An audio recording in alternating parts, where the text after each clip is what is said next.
Hello guys, welcome to my YouTube channel study with স্নেহাঞ্জন।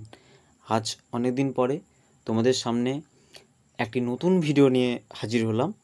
তোমরা ভিডিওর thumbnail দেখে ইতিমধ্যেই বুঝতে পেরে গেছো তোমাদের পরীক্ষা আর বেশি দূরে নেই। তাই আমার আজকের ভিডিওর বিষয়বস্তু হচ্ছে কিছু প্রশ্ন আলোচনা, কিছু সাজেশন।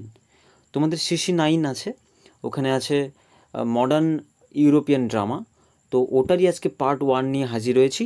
পার্ট 1-এ রেখেছি দুটো topic, waiting for Godot and ghost Henrik ইবসেনের। এই দুটো টপিকের কোন কোন প্রশ্ন তোমরা তৈরি করবে সেটিকে নিয়েই আজকের বিস্তর আলোচনা। তো একদম সময় নষ্ট না করে তোমরা ভিডিওর শেষ অবধি দেখো, আমি প্রথম থেকে আলোচনা করছি। ওয়েটিং ফর গোডো থেকে প্রথম প্রশ্ন রেখেছি, in Samuel Beckett's waiting for Godot when do character say nothing to be done and what does it mean. এই প্রশ্নটাও ঘুরিয়ে আসতে পারে যে থ্রু আউট দ্য প্লে এই যে নাথিংনেস এইটা কীভাবে কাজ করেছে। ওকে, এবং second question, what elements of absurd drama are present in waiting for Godot, কিংবা consider waiting for Godot as an absurd drama, এইভাবে আসতে পারে। আনসার হবে একই। পরের প্রশ্ন, সিম্বলিজম। ওয়েটিং ফর গোডোতে সিম্বলিজম কী রোল প্লে করেছে, খুব ইম্পর্টেন্ট কোয়েশ্চেন। এবারে যতগুলো সিম্বলিজম আছে ওগুলোর আলাদা আলাদা মানে বুট কী সিম্বল করছে, মানে কী সিম্বলাইজ করছে। তো এই জিনিসগুলো কিন্তু শর্ট কোয়েশ্চেন আকারেও দিয়ে দিতে পারে। আর আমি শর্ট কোয়েশ্চেন আলাদা করে দিচ্ছি না, কারণ টেক্সট পড়তে হবে, দিলেই শর্ট প্রশ্ন পারবে।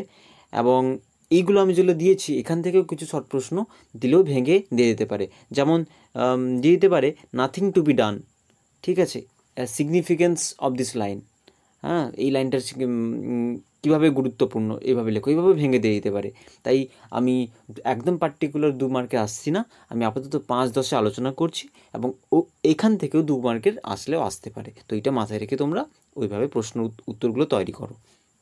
যেহেতু সময় আছে, তোমাদের পরীক্ষা এখনও বলেনি, তাই তোমরা ধীরে সুস্থে তৈরি করো। পরের প্রশ্ন, why does Pozzo go blind in waiting for Godot, বা ইম্পর্টেন্স অফ পোজোস ব্লাইন্ডনেস, ঠিক আছে। পরের প্রশ্ন আছে, how do act 1 and act 2 of waiting for Godot compare, কিংবা এইভাবে প্রশ্নটা দিতে পারে, অ্যাক্ট 1 থেকে যখন অ্যাক্ট 2-তে গেল প্লেটার কী চেঞ্জ হয়েছিল, ঠিক আছে, এইভাবে। তারপর একটা লং কোয়েশ্চেন আছে 10 মার্কসের জন্য, খুব ইম্পর্ট্যান্ট, যে অ্যাজ আ ট্র্যাজি মানে ট্র্যাজিক আর কমেডি, এই যে মিক্সচার দুটোর, ওটা কীভাবে এক্সপ্লেন করতে হবে। পরের প্রশ্ন, যেটা আমি সিম্বলিজম দিয়েছিলাম, এখানে দিয়েছি ট্রির সিম্বলিজম। এটা কিন্তু 5 মার্কসেরও আসলেও আসতে পারে, আবার যদি 2-তে দেয় ভেঙেও দিয়ে দিতে পারে। তো আপাতত ওয়েটিং ফর গোডোর এইগুলো তৈরি করো।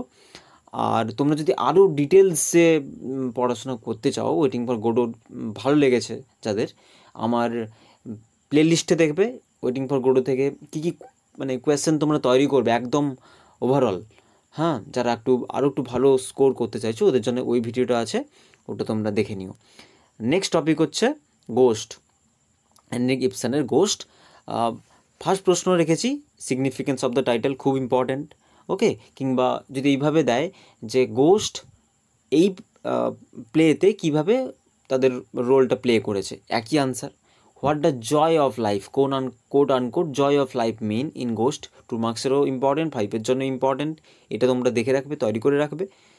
থার্ড প্রশ্ন, what is the metaphorical significance of Oswald shouting the sun in ghost. এই যে দ্য সান বলে অসল্ট চিৎকার করেছিল, সেটার মেটাফরিক্যাল সিগনিফিকেন্স কী। ওকে, এটাও খুব important. And again explain the significance of the symbolism, কী কী সিম্বল ছিল, অরফেনেজ ছিল, হ্যাঁ, ওই জিনিসগুলো তোমরা একটা নোটস বানিয়ে নিও।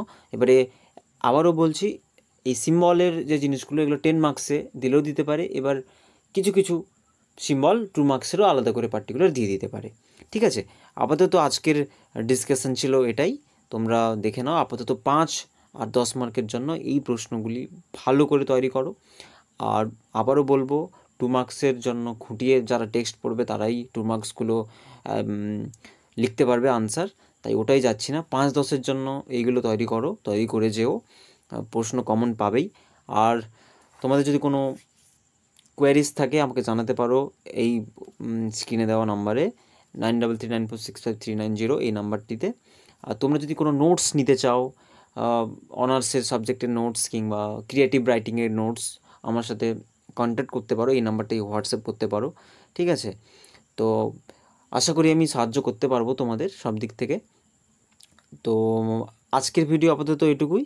সবাইকে সাথে থাকার জন্য ধন্যবাদ।